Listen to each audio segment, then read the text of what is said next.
دن میں یہ 100 مرتبہ پڑھ لیا، دن بھر جو کچھ بھی کیا گیا تھا سب اللہ معاف فرمائے گا۔ ایک سوال ہے، یہ ہر نماز کے بعد یہاں پر جو تسبیح پڑھی جاتی ہے سبحان اللہ وبحمدہ سبحان اللہ العظیم وبحمدہ استغفر اللہ، یہ بخاری شریف کی حدیث ہے، بخاری شریف کی حدیث ہے، صحیح کتاب۔ حضور پاک صلی اللہ تعالیٰ علیہ وسلم نے فرمایا جس نے دن میں یہ 100 مرتبہ پڑھ لیا، دن بھر جو کچھ بھی کیا گیا تھا سب اللہ معاف فرمائے گا۔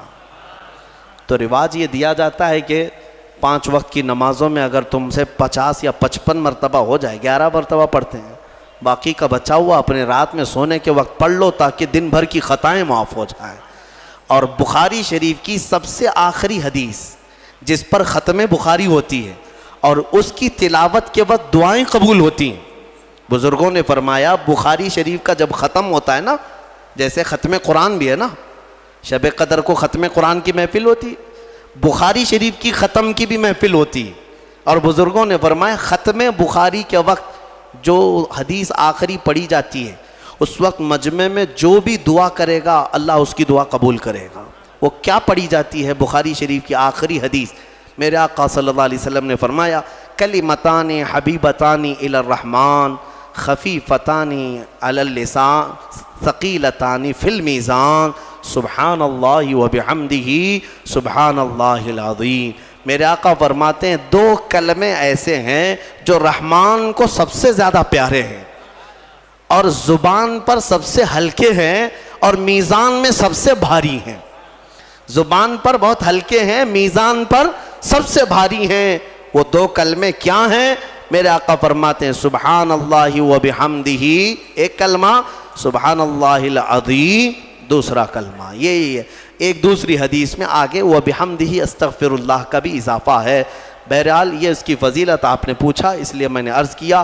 آج بھی بحمدہ تعالی خانہ کعبہ کے پاس کثرت سے پڑھی جانے والی تسبیح بھی یہی ہے۔ پورے خانہ کعبہ کے غلاف پر اگر کوئی تسبیح لکھی ہوئی ہے تو صرف سبحان اللہ وبحمدہ سبحان اللہ العظیم، یہی آپ دیکھیں گے۔ اللہ تبارک و تعالیٰ اس تسبیح کی برکت سے ہمارے گناہوں کو معاف فرمائے۔ آج میں آپ کو بتاؤں ایک فخر کی بات، آپ مسلمان ہیں، آپ اگر کسی کے ہاں بحث میں آ گئے، کوئی اگر آپ کو پکڑ کر کہنے لگے تیرے دین کی حقانیت کی کیا دلیل ہے، تیرا دین حق ہے، مذہب اسلام سچا ہے، کیا دلیل ہے؟ اللہ ایک ہے تم بولو، یہ تمہارا عقیدہ ہے، تیرا فیتھ ہے۔ محمد صلی اللہ علیہ وسلم دنیا کے سب سے اعلیٰ اور اشرف انسان ہیں، سامنے والے کہے گا یہ تیرا عقیدہ ہے، تیرا فیتھ ہے۔ کرنٹ فی زمانہ مجھے کوئی ایسی دلیل دے دے جس کو میں سمجھ سکوں کہ تیرا دین سچا ہے۔ میرے عزیزو سچ بتاؤں تمہارے سامنے پیش کرنے کے لیے بڑے بڑے واقعات، بڑی بڑی کہانیاں، بڑی بڑی روایتیں یہ سب نہیں، بلکہ صرف اور صرف تم قرآن پیش کر کے چیلنج کر سکتے ہو میرے دین کی حقانیت کی سب سے بڑی دلیل یہ ہے جو آج تک محفوظ ہے۔ اگر اس میں کوئی شک ہے تو تم اس کا بدل لا کر دکھا دو، یا اگر تم سچے ہو تو تم اپنے دین کی اس طرح مقدس محفوظ کتاب لا کر دکھا دو۔ یہ میرا چیلنج ہے۔ اس طرح کی محفوظ کتاب دنیا میں آج تک نہیں ہے اور نہ ہو سکے گی۔ کوئی بھی کتاب لاؤ میں اس کے کئی نسخے ضرور دکھا دوں گا، کئی نسخے دکھا دوں گا۔ جتنے بھی ادیان، جتنے بھی دین دنیا میں پائے جاتے ہیں ان کے مقدس کتابیں ہیں، ہم یہ نہیں کہتے۔ عیسائی بائبل پڑھتے ہیں لیکن بائبل کی کئی قسمیں ہیں، کئی قسمیں۔ یونان والوں کی بائبل الگ ہے، امریکہ والوں کی بائبل الگ ہے، انگلینڈ والوں کی الگ ہے، حذف و اضافے کے ساتھ آیتیں بدلی ہوئی ہیں، واقعات میں ہیر پھیر ہے۔ اسی طرح دیگر مقدس کتابوں کا بھی حال ہے۔ میں کوئی بھی کتاب لاؤ اس کے 4-5 نسخے ضرور پیش کروں گا، اور پھر میرا یہ چیلنج ہے تم قرآن امریکہ میں اٹھاؤ یا ہندوستان میں اٹھاؤ، افریقہ میں اٹھاؤ یا عرب میں اٹھاؤ، ہر جگہ تمہیں قرآن وہی ملے گا جو الحمدللہ سے شروع ہوتا ہے اور والناس پہ ختم ہوتا ہے۔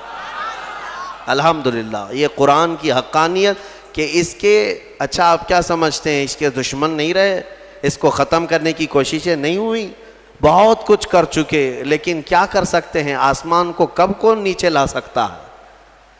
آسمان کو نیچے کچھ دشمن ہوتے ہیں، سنا ہے کہ کتا چاند کا دشمن ہوتا ہے، ہاں ہم نے سنا ہے، پتہ نہیں کیوں دشمنی کرتا ہے، کیونکہ 14ویں رات کو چاند کو دیکھ کر وہ بھونکنے لگ جاتا ہے، چاند کی طرف دیکھ کر کے بھونکتا ہے، اور شاید سوچتا بھی ہوگا کسی طرح اس کو نیچے گرا دوں بھونک بھونک کر کے، لیکن اس کے بس میں نہیں ہے، اس کی طاقت میں نہیں ہے۔ اس طرح بہت سارے آج کتے بھونکتے ہیں اسلام کی اس چکا چوند روشنی کو دیکھ کر، لیکن ان کے بس میں نہیں ہے اس کو زمین پر لا سکیں، قرآن کو زیر کر سکیں یا اسلام کو ختم کر سکیں۔ ہاں بس اتنا ہے کہ اپنے گوفے میں بیٹھ کر تھوڑی دیر بھونکتے رہیں، اور گلا خراب ہو جائے تو خاموش ہو جائیں، بس اتنا ہو سکتا ہے۔ اللہ تبارک و تعالیٰ کا کروڑا کروڑ احسان ہے کہ اس نے ہمیں دین حق کی ہدایت عطا فرمائی ہے، اور قرآن پاک جیسی محکم اور محفوظ کتاب اللہ نے ہمیں عطا فرمائی ہے۔ میرے عزیزو، اس کی حقانیت کی ایک اور دلیل میں تمہیں بتاؤں، اس کی حقانیت کی ایک اور دلیل، بلکہ بے شمار دلیلیں ہیں۔ ایک بات میں آپ کو بتا دوں، ہمارا یہ مزاج نہیں کہ قرآن کو ہم سائنس سے پروف کریں، ضروری نہیں ہم قرآن کو پروف کرنے کے لیے سائنس، فزکس، کیمسٹری، جغرافی، میتھس ان سب کے سہارے لینا، یہ ہمارا مزاج نہیں۔ لیکن اگر کوئی اس بات کا تقاضا کرے کہ کیا قرآن میں میتھس بھی ہے، کیا قرآن میں سائنس کی تھیوریز بھی ہیں، تب پھر ہم اس کو دلیل کے طور پر کچھ چیزیں پیش کرتے ہیں، ورنہ قرآن کی حقانیت کو ثابت کرنے کے لیے ہم یہ سب چیزوں کے محتاج نہیں ہیں۔ میں آپ کو بتاتا ہوں قرآن پاک کی وہ حقانیت۔ اچھا، یہ سب سے بڑی دلیل یہ ہے، اگر کوئی کہتا ہے کہ یہ محمد صلی اللہ تعالیٰ علیہ وسلم نے اپنی طرف سے لکھ دیا، اپنی طرف سے جمع کر دیا، تو بھی میرے عزیزو، عرب والے یہ بات کہہ سکتے تھے جو ان کے زمانے میں موجود تھے، کسی نے نہیں کہا۔ جو ان کے جانی دشمن تھے وہ بھی نہیں کہہ سکے، کیونکہ سبوں نے دیکھا کہ اللہ نے انتظام ہی ایسا کیا کہ پوری زندگی میرے آقا صلی اللہ تعالیٰ علیہ وسلم کسی کے ہاں درس لینے کے لیے گئے ہی نہیں۔ ہمارے نبی کی خصوصیت کیا ہے؟ امی۔ ہم پڑھتے ہیں نا حضور کے نام پر درود، صلی اللہ علی النبی الامی۔ امی کسے کہتے ہیں؟ امی کا مطلب ہے جو کسی سے نہ پڑھا ہو، جو کسی سے نہ پڑھا ہو۔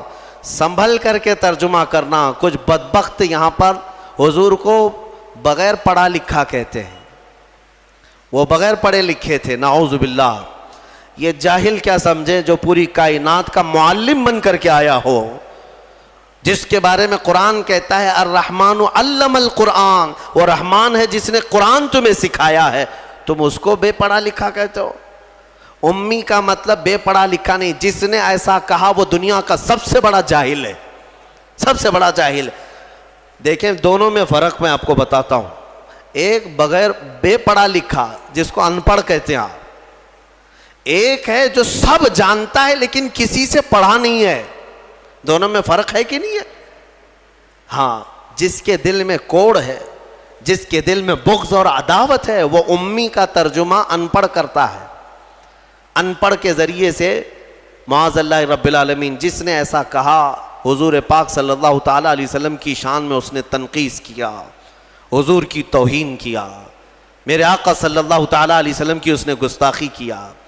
اور ہم نے یہاں پر سنا بھی تھا، ہماری شہر میں کوئی ایسا ماڈرن آدمی آیا جو یہ کہنے لگا کہ حضور کو لکھنا نہیں آتا تھا۔ ظالم، تو نے لکھنا کہاں سے سیکھا؟ جس رسول نے مدینے کے اندر صرف 10 سال کے اندر 80,000 لوگوں کو قلم پکڑنا سکھایا، تم ظالم اس کو کہتے ہو رسول پاک صلی اللہ علیہ وسلم کو لکھنا نہیں آتا تھا؟ نعوذ باللہ من ذالک۔ اگر حضور صلی اللہ تعالیٰ علیہ وسلم کو لکھنا نہیں آتا تھا تو پھر یہ قرآن لکھوایا کس نے ہے؟ قرآن لکھوایا کس نے ہے؟ کاتبان وحی ضرور ہیں، لکھنے والے صحابہ تھے، قرآن لکھنے والے صحابہ تھے، لیکن کیا حضور پڑھ دیتے تھے وہ گھر جا کر لکھتے تھے؟ حضرت امیر معاویہ فرماتے ہیں حضور کی صحبت میں وہ بیٹھتے تھے، قرآن کی آیتیں جب اترتی حضور فرماتے لکھو، اب جب وہ لکھتے تو حضور بتاتے یہ اس طرح سے لکھو، یہ اس طرح سے لکھو. آیتوں کو کہاں سے کیسے لکھا جائے میرے آقا خود تعلیم فرماتے. یہ اور بات ہے کہ رسول کریم صلی اللہ تعالیٰ علیہ وسلم نے خود قلم نہیں اٹھایا، لیکن ہزاروں کو قلم پکڑنا خود سکھایا ہے میرے آقا نے. اور جو یہ کہتا ہے وہ ہمارے دل کو ٹھیس پہنچاتا ہے. اے سنی مسلمانوں، نبی پاک صلی اللہ تعالیٰ علیہ وسلم کو لکھنا نہیں آتا تھا. نعوذ باللہ من ذالک. قرآن جن کے بارے میں کہہ رہا ہے وَعَلَّمَكَ مَا لَمْ تَكُنْ تَعْلَمْ، اے رسول ہم نے آپ کو وہ سب سکھا دیا جو آپ نہیں جانتے تھے. اگر حضور لکھنا نہیں جانتے تھے تو اس آیت کے مطابق رب نے انہیں سکھایا کہ نہیں سکھایا؟ اللہ فرما رہے ہم نے وہ سب سکھا دیا. سب میں کیا کیا آیا؟ سب میں کیا کیا آیا؟ سب میں میرا اور تمہارا نام بھی آ گیا. ہاں، میرے رسول کو اللہ نے وہ بھی سکھا دیا کہ اتنے زمانے کے بعد یہ لوگ آئیں گے، فلاں آئیں گے. حضور کو اللہ نے سارے علوم سکھائے. اس میں لکھنا بھی ہے، پڑھنا بھی ہے، بولنا بھی ہے، سننا بھی ہے، ساری چیزیں آ گئی. علمک ما لم تکن تعلم. اسی لیے الحمدللہ ہم اہل سنت و جماعت کا موقف یہ ہے کہ میرے رسول عالم ما کان و ما یکون ہیں. جو کچھ ہوا وہ بھی جانتے تھے اور جو کچھ ہونے والا ہے وہ بھی جانتے تھے. بات میں جو کہہ رہا تھا وہ توجہ سے سنیں. امی کسے کہتے ہیں؟ پھر سے تنبیہ کے ساتھ میں کہہ رہا ہوں، امی کا مطلب ان پڑھ نہیں، بلکہ جو کسی سے پڑھا ہوا نہ ہو، اس کا کوئی استاد نہ ہو. میرے رسول کی شان ہے وہ امی ہیں. اگر ان کو کسی نے پڑھایا ہے تو سیدھے ان کے پروردگار نے پڑھایا ہے. ہاں بس اللہ تبارک و تعالیٰ ان کا استاذ ہے. جبرائیل بھی نہیں. بعض لوگ یہ کہتے ہیں کہ جبرائیل آ کر دکھا. جبرائیل علیہ السلام کا کام صرف پہنچانے کا ہے، پڑھانے کا نہیں. جبرائیل علیہ السلام کا کام کیا ہے؟ پہنچانے کا. اسی لیے ہمارے ایک مفسر نے لکھا ہے پہلی آیت جو قرآن کی اتری وہ کیا تھی پتہ ہے نا مسلمانوں؟ اقرا بسم ربک الذی خلق. غار حرا میں یہ اتری ہے. میں توجہ چاہتا ہوں، جب جبرائیل آئے غار حرا میں تو جبرائیل یہ کہہ رہے تھے اقرا، پڑھو. کیا کہہ رہے تھے؟ پڑھو. اور حضور فرما رہے تھے ما انا بقاری، میں نہیں پڑھنے والا. اب یہاں پر بھی کچھ ظالم کوڑ دل والے کہتے ہیں ترجمے میں کہ مجھے پڑھنا نہیں آتا. تم کو پڑھنا نہیں آتا، رسول کو کیا نہیں آتا ہے؟ حضور یہ فرما رہے تھے کہ میں نہیں پڑھنے والا، میں پڑھوں گا نہیں. وہ کیوں کہہ رہے تھے میں آپ کو بتاتا ہوں. پھر سے جبرائیل نے سینے سے سینہ لگایا، 3 بار کیا جبرائیل نے اقرا، پڑھیے. کیا کہا؟ پڑھو. اس میں فرق سمجھو میرے عزیزوں. عربی میں ایک لفظ ہے قل. قل کا مطلب ہوتا ہے کہو. بچے کو ہم قریب لائیں جو بالکل ابتدائی والا ہو تو اس سے کہتے ہیں کہ بیٹا میں جیسا کہوں ویسا کہو، میں جیسا بولوں ویسا بولو. مطلب کیا ہے کہ ابھی اس کو کچھ آتا نہیں ہے اس لیے میں اس کو کہہ رہا ہوں بولو. یہ قل میں ہوتا ہے، قل میں. اور بعض مفسرین نے فرمایا جبرائیل جب اقرا کہہ رہے تھے کہ پڑھو، یہ اسی کو کہا جاتا ہے جو کبھی پڑھا ہوا ہو. یہ اسی سے کہا جاتا ہے جو کبھی پڑھا ہوا ہو. اقرا، پڑھو. اور قرآن کی کتنی آیتیں میں تم کو بتاؤں. اللہ تعالیٰ فرما رہا ہے وَإِذْ قَالَ رَبُّكَ لِلْمَلَائِكَةِ إِنِّي جَاعِلٌ فِي الْأَرْضِ خَلِيفَةً. پہلے والے پارے میں نے اس کی تفسیر بھی کیا ہے. وَإِذْ کا مطلب کیا ہے؟ ترجمہ اٹھا کر کے دیکھ لینا. وَإِذْ، اور یاد کرو جب رب نے فرشتوں سے کہا کہ آدم کو میں اپنا خلیفہ بنانے والا ہوں. اللہ تعالیٰ فرشتوں سے فرما رہا ہے کہ میں ایک انسان بناؤں گا آدم اور اس کو خلیفہ بنا کر زمین میں بھیجوں گا. لیکن اس سے پہلے آیت کہاں سے شروع ہو رہی ہو؟ وَإِذْ کا مطلب ہوتا ہے یاد کرو. اور یاد کرو اے محمد جب رب تمہارا کہہ رہا تھا فرشتوں سے کہ میں زمین میں اپنا خلیفہ بناؤں گا. حضور کو کیوں کہا جا رہا ہے؟ حضور کو یہ کیوں کہا جا رہا ہے؟ اور یاد کرو مطلب یہ ہے کہ اے محبوب کیا آپ بھی تو تھے اس وقت نورانی حالت میں، نور کی کیفیت میں آپ بھی تھے. وہ یاد کریں آپ جب رب فرما رہا تھا تو جو رسول آدم کے پیدا ہونے سے پہلے سے حالات دیکھ رہے ہوں اس کے بارے میں تم کہتے ہو بغیر پڑھا لکھا ہے. ہاں بہرحال مجھے جو بات عرض کرنی تھی وہ قرآن کی حفاظت کی، وہ یہ ہے کہ اللہ نے ایسے رسول پر یہ قرآن اتارا جو کسی سے پڑھا ہوا نہیں ہے. اور اس قرآن کی سب سے بڑی یہ دلیل ہے کہ رسول پاک صلی اللہ تعالیٰ علیہ وسلم پر ایسا قرآن اترا ہے جو عرب کے لٹریچر میں سب سے ہائی لیول کا لٹریچر ہے، سب سے ہائی لیول کا. عربی فصاحت بلاغت میں اس کا کوئی مثل ہی نہیں تھا. وہاں اس زمانے میں عربی جاننے والے بڑے بڑے شعراء تھے، بڑے بڑے عربی دان تھے. حضور پاک صلی اللہ علیہ وسلم نے چیلنج کے لیے ایک بار خانہ کعبہ کے دروازے پر یہ سورہ بھی لگا دی تھی، انا اعطیناک الکوثر فصلی لربک وانحر ان شانئک ھو الابتر. کوئی عرب کا شاعر ہے تو اس کا جواب لکھ کر کے لائے. اگر یہ شعر ہے، میرے شعر و شاعری ہے، تو تم اس شعر و شاعری سے اس کا جواب لکھ کر لاؤ. عرب والے جانتے تھے کہ اس کے اندر کتنے معنی ہیں، کتنے مفاہیم ہیں، اس طرح جمع کرنا ان کے بس میں نہیں تھا. ایک بہت بڑے شاعر کو لے آئے، بہت بڑا پڑھا لکھا ان کا فی البدی اشعار میں بات کرنے والا. اس کو کعبے کے پاس لائے اور کہا دیکھو محمد نے یہ لگایا ہے، اس کا جواب دینا ہے.